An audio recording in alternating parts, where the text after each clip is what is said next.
Pinagpala po ba tayo ng ating pagsamba? Palakpakan po natin ulit ang ating Panginoon. Magandang umaga po sa inyong lahat. Natapos na po natin ang isang serye ng ating mga mensahe sa nagdaang mga linggo at ngayong umaga po ay bubuksan natin ang panibagong mensahe para sa mga susunod na linggo ng ating pag-aaral at pagsamba. Ang natapos po nating mensahe ay tungkol sa pag-uugaling dapat nating taglayin upang maging kawangis ng ating Panginoong Hesus. At sa umaga po ito ay bubuksan natin ang bagong series na nag-focus naman sa kung gaano kahalaga si Hesus sa ating buhay at anong papel ni Hesus para maranasan ang isang buhay na nais ng Diyos para sa ating lahat. Ang ating series po ay may pamagat na The Way of Christ, ang daan ni Kristo. Hanggang ito sa unang pagkakakilanlan ng mga tagasunod ni Hesus noong unang panahon. Kung niyo po natatandaan sa Antioch, unang tinawag ng Kristiyano ang mga tagasunod ni Hesus. Sila ay tinawag ng mga taong hindi naniniwala kay Hesus at bilang paraan ng kanilang paghanap sa mga alagad. Imagine, tinawag ng mga Kristiyano ang mga unang manampalataya bilang paghanap sa mga alagad.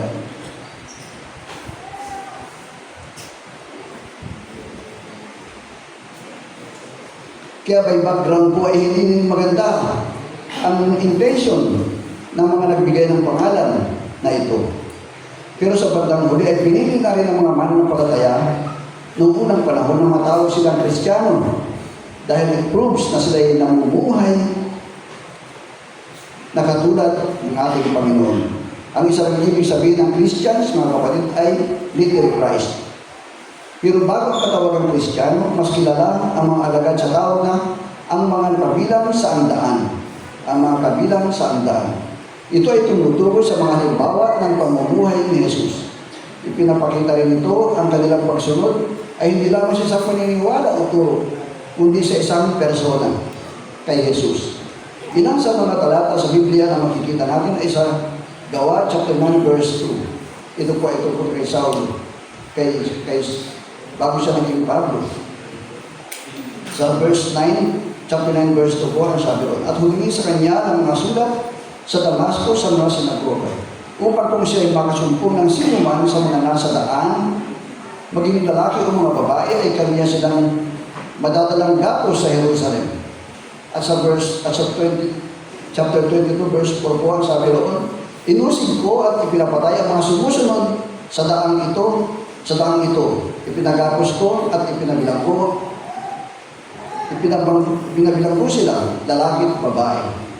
Kaya yung terminong ang daan, mga kapatid, ay depende sa gamit at pinatutugunan ay tumutukoy sa pagbabahagi at pagtuturo ng Ebanghelyo, tamang pamumuhay at tumutukoy sa komunidad ng mga tagasunod ni Jesus. Kaya nung hinahanap ni Saulo ang sinumang mga nasa daan, ang tinutukoy niya ay mga taong tumalikod sa kanilang dating paniniwala at niyakap ang aral ni Jesus.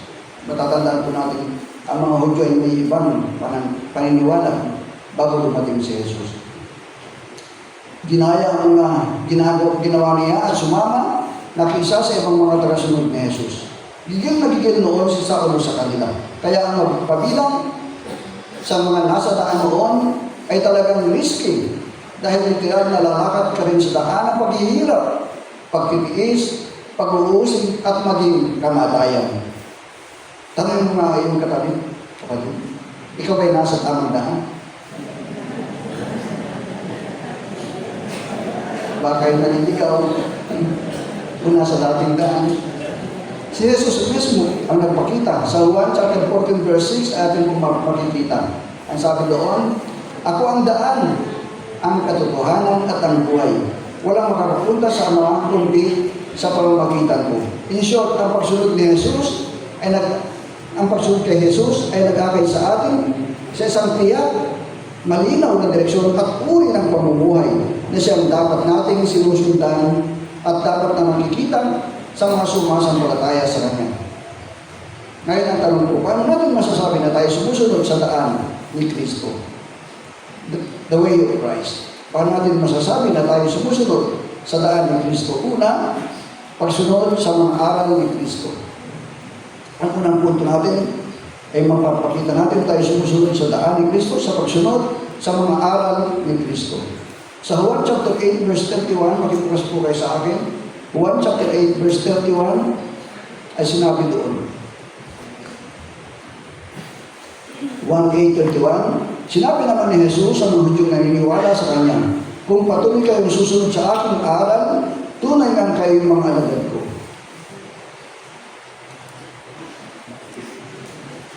Ano daw ang isa nagpapatunay ng pagiging alagad ni Jesus? Kung patuloy kayong susunod sa aking aral. Ang isa sa ni-required sa mga manampalataya kay Jesus ay sumunod at manatili sa mga aral na iniwan niya. Hindi tayo maaaring maging alagad ni Jesus nang hindi natin niyayakap at sinusunod ang lahat ng kanyang mga aral. Ang tunay na pagsunod ay nagsisimula sa tamang paniniwala sa mga turo ni Kristo. Sa madaling sabi, may dahilan para pagdudahan ang isang Kristiyano kung hindi niya seryoso sinusunod ang mga aral ni Jesus. Bakit mahalaga ang mga aral ni Jesus? Dahil ang mga turo ni Jesus ang humuhubog sa ating pag-iisip, sa ating pananaw at mga desisyon sa buhay. Ang mga aral ni Jesus ay nagtuturo sa atin kung sino ang Diyos, kung ano ang kasalanan, paano maliligtas at maging kung paano dapat mamuhay ang isang tao. Hiwalay po sa pagkaunawa at pagkatuto sa mga aral ni Jesus ay hindi rin natin masasabing nasa tama tayong daan. Parang isang tao na bumibiyahe mula Manila papuntang probinsya. May dala siyang mapa. Pero maling mapa pala ang kanyang dala. Kahit gaano kasipag siya magmaneho, kagaling magmaneho, ay maliligaw pa rin siya. Bakit? Dahil mali ang mapa sinusundan niya. Ganito rin sa ating spiritual na buhay. Kung mali ang paniniwala, walang tamang aral, mali rin ang direksyon ng buhay. Kaya napakahalaga ng tamang aral dahil ito ang gagabay sa atin sa tamang daan ni Kristo. Kaya hindi natin maaaring ipahayag ang ating pananampalataya kay Jesus nang hindi niyayakap at sinusunod ang kanyang mga aral. Dahil ang pananampalatayang Kristiyano ay hindi nakabase sa opinyon, ritual o kultura, kundi sa katotohanan ipinahayag ni Kristo. Nakikilala nga ang mga alagad noon dahil sa kanilang pagsunod sa mga turo ni Jesus na tila bago sa marami at kumukontra sa kanilang mga paniniwala at pinapahalagahan. Yun din ang dahilan kung bakit ganun na lamang katindi ang kanilang pag-uusig sa mga manampalataya noon dahil sa kanilang paniniwala at pagtuturo ng mga aral ni Jesus sa iba. Lalo pat ang marami sa mga nagtuturo ng mga aral ni Jesus ay hindi naman mga Bible scholars, mga kapatid. Kung ating pong natatandaan sila yung mga simpleng tao, mga ordinaryong tao lamang. Si Pedro po ay mga isda, no? Maniningil ng buwis at iba pa. In short, walang background ang mga ito sa namang theological study para magturo o mangaral. Kaya pwede natin, kagaya natin, no? Kung tayo nangangaral, kung sasabihin ng iba, ito wala ka namang pinag-aralan sa Bible. No? Pero tayo nag-aaral kung ano yung ating natutunan, itinuro sa atin ng mga aral ng Panginoong Jesus. No? Yun po ang ating itinuturo.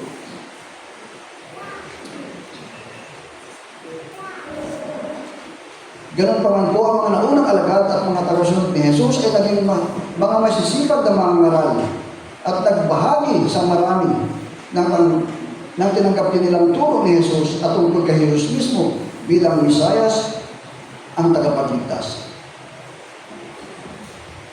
Napatunayan ba na sila ay mga alagad ni Jesus? Oo.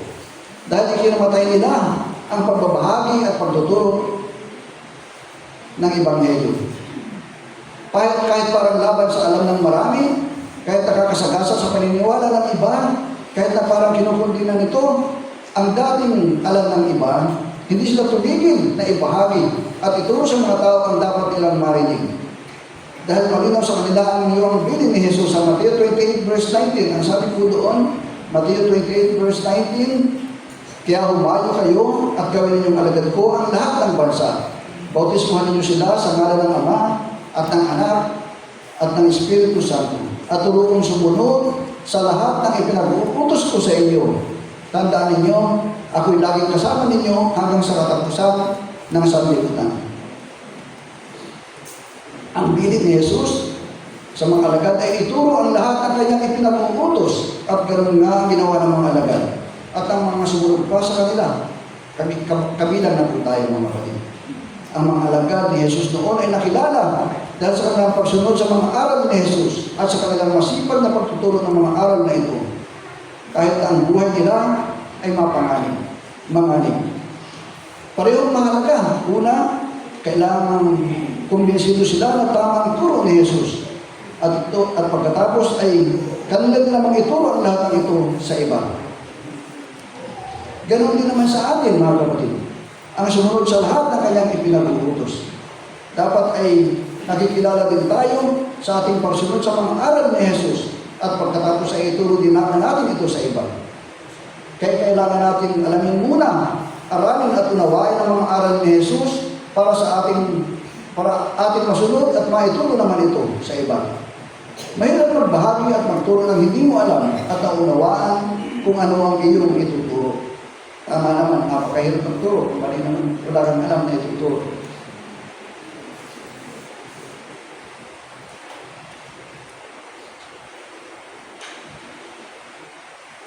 Isipin niyo mga kapatid, may natanggap kayong mensahe galing sa boss, importanteng instruction. Ang sabi doon, alam ninyo naman pag boss ang nag-message, hindi siniseryoso ito. Minsan kahit tulog ka, bigla kang nagigising. Ang message ay ito, Tim, bukas ay may meeting, ang meeting ay ilipat sa 9 a.m. Dahil dalhin ang updated report at siguraduhin na nakaprint ang 2 copies. Ang presentation ay si Mark ang mag-lead. Ngayon ay may 2 klase daw po ng tao. Ang unang tao, hindi binasa, kundi minadali ang message. May mga tao nakita lang yung notification, hindi na binuksan, parang okay na yan, guess ko na. Yung tipong ang haba ng message pero nabasa lang, team meeting bukas. Shortcut, team meeting bukas. Hindi niya lubos na naunawaan ang message.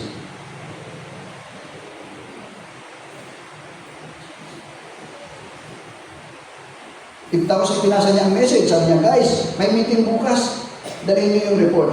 Ano ang magiging resulta nito? May dumating ng 10 a.m., sabi nila. On time ako, late na pala. Walang printed copies. Soft copy lang. Walang presenter. Biglang tanong, sino magpipresent? Lahat ay napatingin sa kesame. Nagkagulo, bakit? Hindi po kasi malinaw at hindi naintindihan ang message.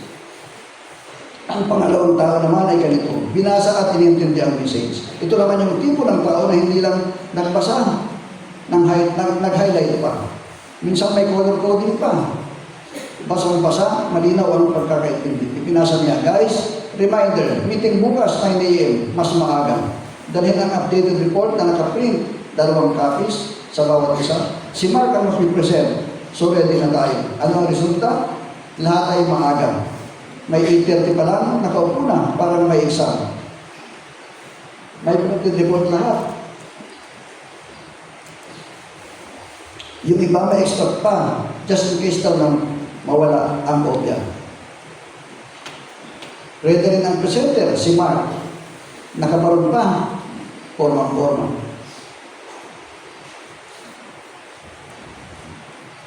Maayos ang lahat. Bakit? Dahil naintindihan mo, bago ipasa, naging napakalinaw ng message para sa lahat.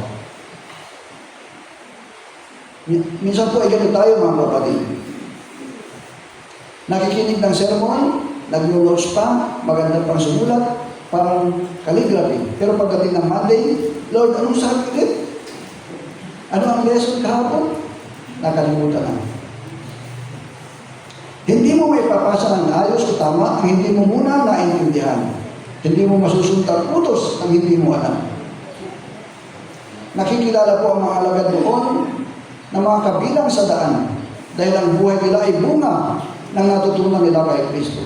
Pinakinggan, inunawa, ipinamuhay at itinuro sa iba.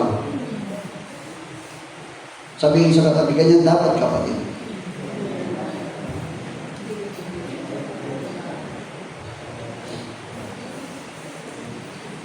Nagbabasa ka ba ng salita ng Diyos?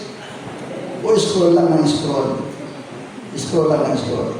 Naalala ko nung first time ko pong basahin ang Bible, sabi ni Pastor, ni Nini Grace. Si Nini Grace ang nangalaga sa akin ni Kuya.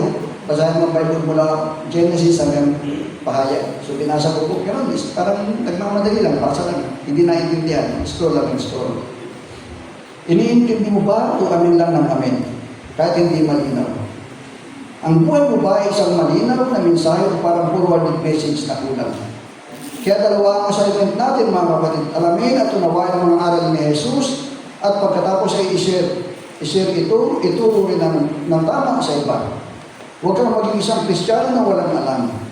Alang-alang sa iyong pananampalataya at patutuo, kailangan mong matuto at sumunod sa mga aral ni Kristo. Sabihin sa katabi, simulan mo na ngayon. Simulan natin mga kapatid. Pangalawa po, pagsunod sa halimbawa ng pamumuhay ni Kristo. Pagsunod sa halimbawa ng pamumuhay ni Kristo. Ano nga yung una? Pagsunod sa mga aral ni Kristo. Ang pangalawa ay pagsunod sa halimbawa ng pamumuhay ni Kristo. Makibukas po kayo sa akin sa unang Juan chapter 2 verse 6. Unang Juan chapter 2 verse 6. Ang sabi roon, ang nagsasabing nananatili siya sa Diyos ay dapat mamuhay tulad ng pagkapamuhay ni Hesus Kristo. At sa unang Pedro chapter 2 verse 21, ang pagtitiis ng hirap ay bahagi ng pagkahirang sa inyo ng Diyos, sapagkat nang si Kristo ay magtiis para sa inyo, binigyan niya kayo ng halimbawang dapat tularan. Binigyan niya kayo ng halimbawang dapat tularan. Hindi lamang po nagturo si Jesus. Ipinakita din niya kung paano mamuhay. Binigyan din niya tayo ng halimbawang dapat nating tularan. Hindi lang si Jesus naging guro sa mga alagad na naging isa rin siyang huwaran.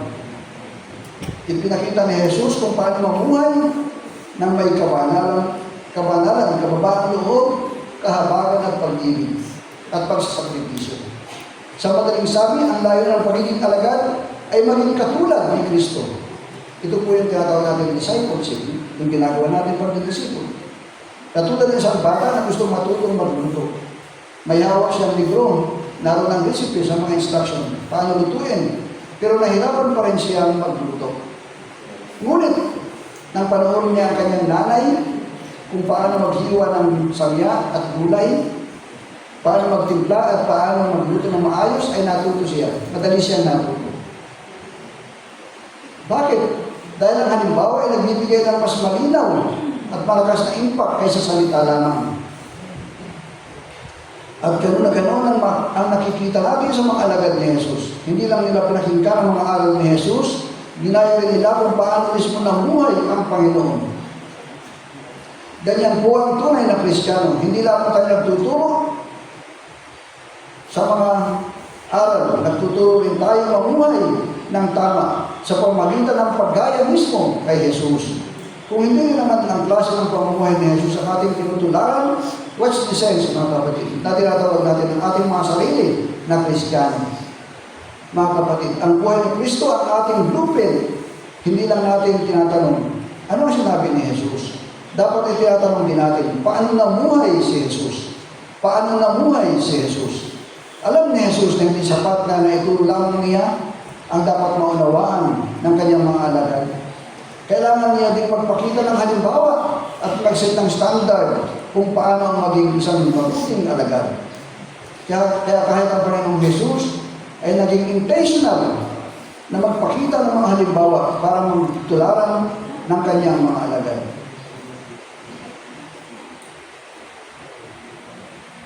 Katulad po ng iniwang halimbawa ni Jesus nung hugasan niya ang paa ng kanyang mga alagad. Gaano kaya kalakas ang naging dating nito sa kanyang mga alagad. Maaari sila'y napahiya na siya unahawon sa pinamalas ni Jesus. Ang sabi ni Jesus sa Juan 13 verse 1, Binigyan ko kayo ng halimbawa at ito'y dapat ninyong tularan. Binigyan ko kayo ng halimbawa at ito'y dapat ninyong tularan. Kanina po sa unang punto ay kailangan nating matutunan ang mga aral ni Jesus. Sundin ito at ituro sa iba.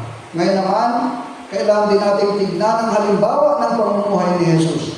Tularan niyon at maging intentional tayong ipakita ang halimbawa ito sa iba.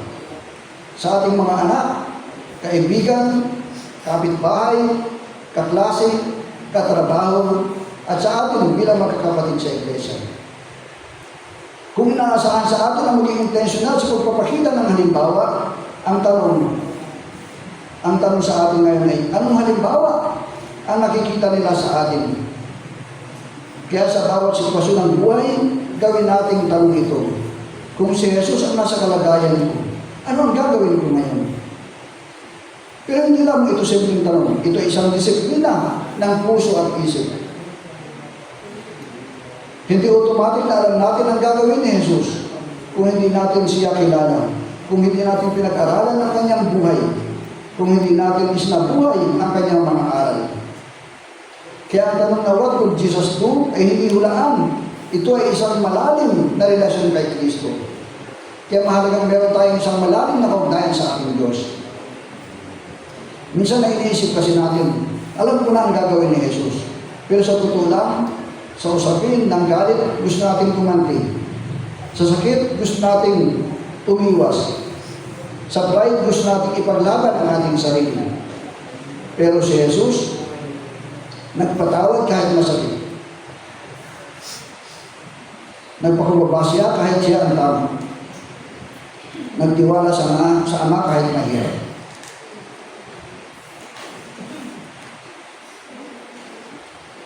Kaya ang pagsunod mga kapatid ay hindi lamang kaalaman. Ito ay pagbabago ng puso.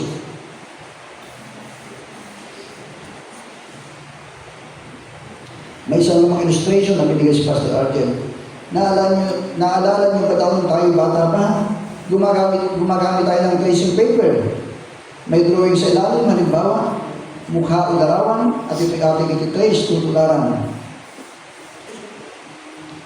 Kapag tinumess mo ito, dahan-dahan mo makikita na ang sinusundan, habang sinusundan ang bawat linya, hanggang sa lumabas ang eksaktong kopya. Ganyan din ang buhay natin bilang Kristiyano. Si Jesus ang original na drawing. Tayo ang nag-trace.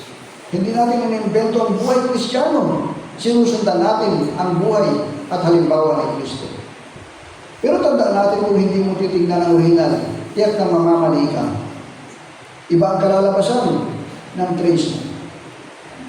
Kung minadali mo ito, ay magugulo ang resulta. At kung hindi ka mag-iingat, maaari din malayo sa original ang maging outcome. Hindi tayo tinawag para mag-invento ng sariling paraan ng pamumuhay.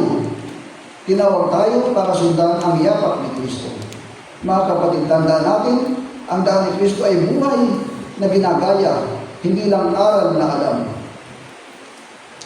Kung hindi ka nabubuhay sa pagsunod sa halimbawa iniwan ni Jesus, baka kailangan mong pag-isipan, tama bang tawagin ko ang sarili kong Kristiyano?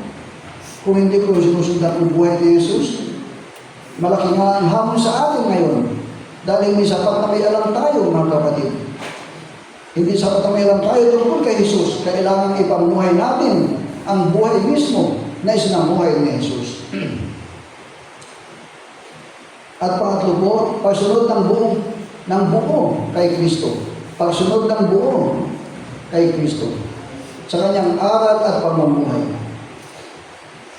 Combination ng dalawa, kanina ay aral, tapos pamumuhay, ngayon ay combination ng dalawa. Pagsunod ng buo sa kanyang aral at pamumuhay. Sa Lucas 9:23, ang sabi doon, Lucas 9:23, at sinabi niya sa lahat, kung ibig ninyong sumunod sa akin, limutin niya tungkol sa kanyang sarili, pasanin araw-araw ang kanyang krus at sumunod sa akin. Ito ang kabuuan ng way of Christ o ang daan ni Kristo. Hindi partial, kundi buong pagsunod.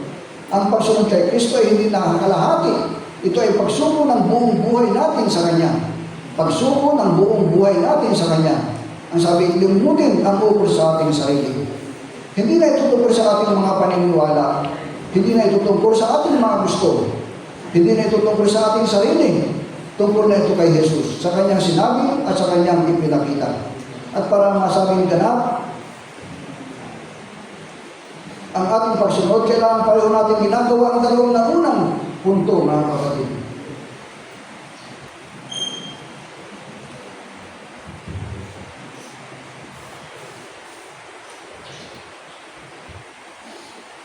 Hindi pwedeng aral lang, pero walang pagbabago sa buhay.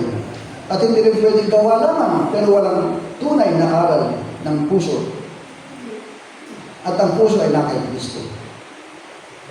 Dapat po ay aral, plus pamumuhay, plus ganap na pagsuko, equals tunay na pagsunod.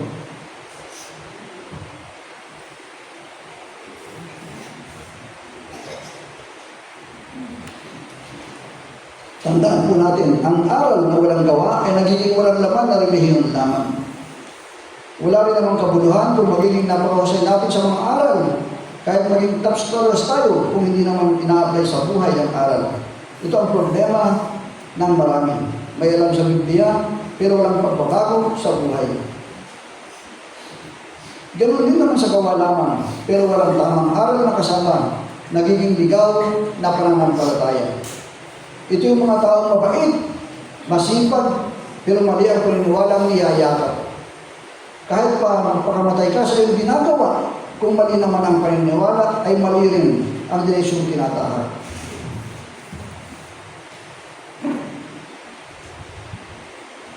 Parehong kulang, ano po?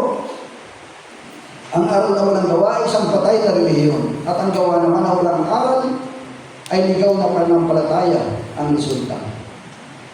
Ang tunay na Kristyanismo ay pinagsamang paniniwala at pamumuhay. Ulitin ko po, ang tunay na Kristyanismo ay pinagsamang paniniwala at pamumuhay.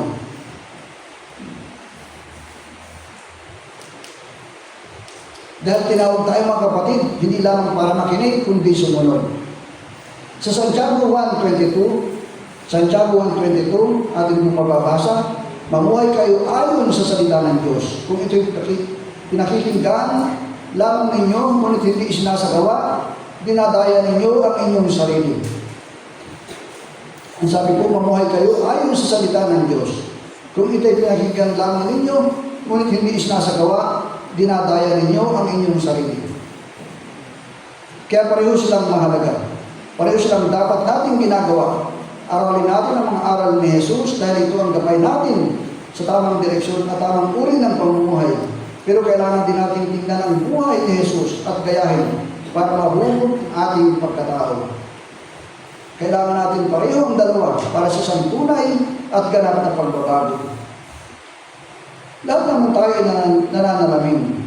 Parang pagharap lang natin sa salamin. Nakita mo may dumi sa iyong mukha, pero kung hindi ka magbubukas, ay walang magbabago. Ano ang silbi ng salamin? Wala. Ganyan din naman sa ating pananampalataya, mga kapatid, at sa pagsunod kay Jesus.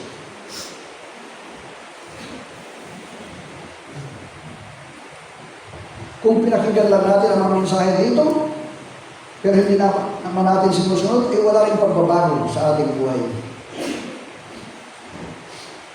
Nananalamin tayo sa pamamagitan ng salita ng Diyos para makita ang ating totoong kalagayan. Kung ano ang nakita natin sa salamin, yun ang ating kailangan baguhin at ayusin, isaayos. At kasabay noon ay tumitingin tayo sa buhay ni Jesus kung paano siya kumikilos, nag-isip at nag-react sa mga sitwasyon ng buhay. Kaya sa pagsunod kay Jesus, kailangan may lubos na pagyakap sa mga aral ni Jesus at may buong pagsisikap na gayahin ang buhay ni Jesus. At ano po ang dulo nito? Isang ganap na pagsusuko ng buhay kay Jesus at yan ang pagsunod na hinihingi ni Jesus. Sa Galatia chapter 2 verse 20, ang sabi po roon, at kung ako may buhay, hindi na ako ang nabubuhay, kundi si Kristo ang nabubuhay sa akin. Ito po ang sabi ni Apostol Pablo. At habang ako'y nasa daigdig, namumuhay ako sa pananalig sa anak ng Diyos na umibig sa akin at nag-alay ng kanyang buhay para sa akin. Hindi ba kung madapat natin gagawin Pareho ang dalawang naunang punto, ito talaga ang dulo nun. Hindi na ako ang nabubuhay, kundi si Kristo ang nabubuhay sa akin. Ang pagsunod kay Jesus ay hindi lang paghahang kay Jesus, kundi nga ang pagsuko ng lahat ng sa ating buhay kay Jesus. Isusuko natin ang ating maling paniniwala at pagpapahalaga at sundin ang itinuturo ng kanyang salita. Babaguhin natin ang ating mga kilos, pag-uugali at reaksyon ng ayon sa nakikita natin kay Jesus. Ang goal po natin ay si Jesus. Ang goal natin ay si Jesus. Ganyan ang makikita natin sa mga unang tagasunod ni Jesus. Tinawag silang mga kabilang sa andaan. Hindi lamang dahil sa kanilang pagyakap sa mga aral at matapang na pagtutulong ito sa iba. Hindi lamang dahil sa kanilang intentional na pagtulad sa halimbawa ni Jesus, kundi dahil malinaw sa mga alagad noon na sila'y sumusunod sa isang persona at hindi sa isang opinyon, idea o kultura lamang.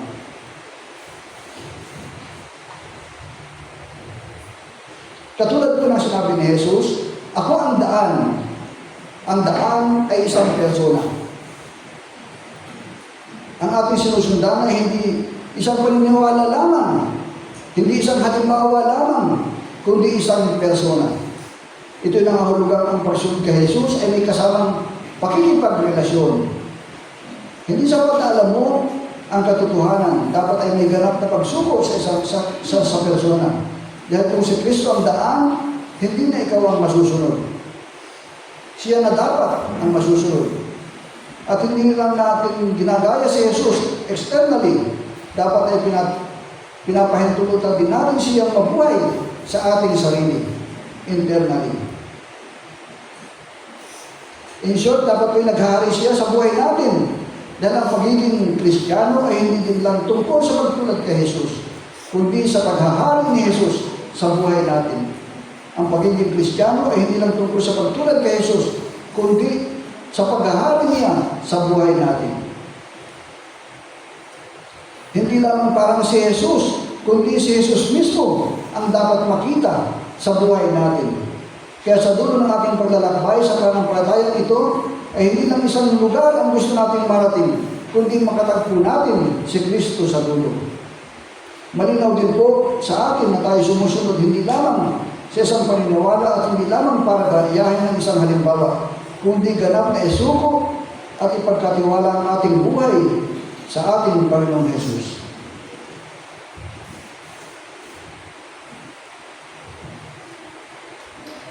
Ang Kristyanismo po ay hindi lamang about Jesus. Ito ay with Jesus. Tandaan natin, ang Kristyanismo ay with Jesus.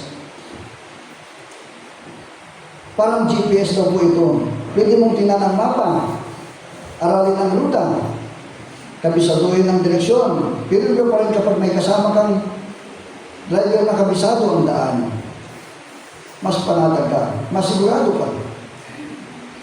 Mas tiyak ang direksyon mo. Si Jesus ay hindi lang nagbibigay ng mapa, siya ang kasama mong magdadrive sa buhay mo. Siya ang magmamaneho ng buhay mo. Sabihin sa katabi, ibigay mo kay Jesus ang manibela. Kaya natin siya mag-drive ng ating buhay.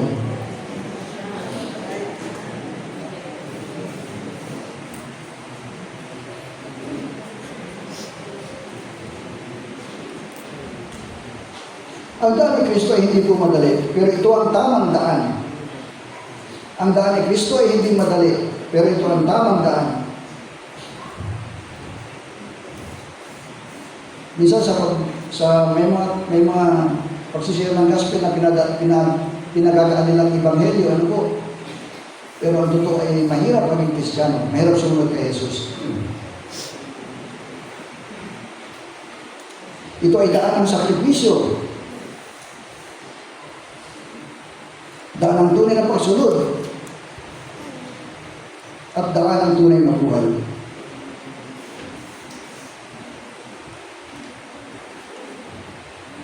Ang daan ni Kristo ay maaaring mahirap, pero ito lang ang daan ng tunay na buhay. Dahil hindi lang lahat ng madali ay tama, at hindi lahat ng mahirap ay mali. Ang tanong lamang po ay, nasa daan ka ba ni Kristo? Ang dulo ng daan ni Kristo ay hindi pagkatalo, kundi buhay na walang hanggan.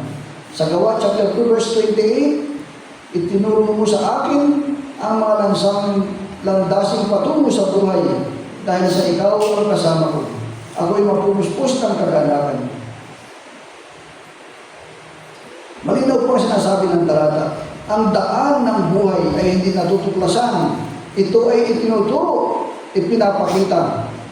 Sa GMB, ang sabi ko, you have shown me the paths that lead to life. Hindi natin kayang hanapin ang tamang daan sa sarili nating karunungan. Hindi ito basta natutuklasan lamang. Ito ay pinapahayag ng Diyos. Kung iiwan mo sa sarili mong direksyon ang buhay mo, ay maliligaw ka. Kailangan mong ipaakay ang sarili mo sa Diyos na nakakabatid ng tunay na daan. Nabubulol na naman ako. Maraming daan, pero ang daan ng buhay, mga kapatid, ay iisa. Tandaan po natin, maraming daan, pero ang daan ng buhay ay iisa. Maraming daan sa mundo. May daan ng kasiyahan, maraming gusto nito. May daan ng tagumpay, maraming nangangarap nito. May daan ng sariling pangarap.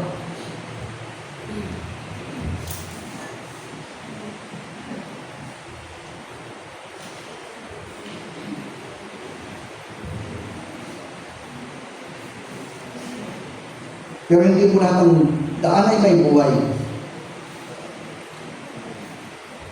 Ang daan lang ni Kristo ang may tunay na buhay. Hindi lang ngayon, kundi magpakilanman.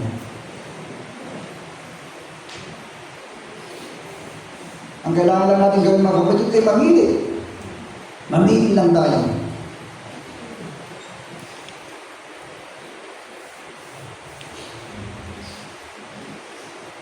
At kung ngayon ang huli mong pagkakataon,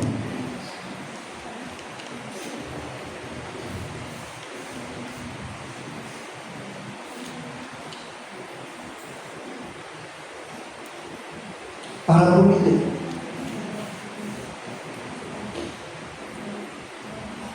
Pipiliin mo ba ang daan ni Kristo? Pipiliin mo ba ang daan itinuro ni Jesus? O pipiliin mo ang ibang daan na mas maluwan, mas madali? Pero ang dulo naman ay kapahamakan.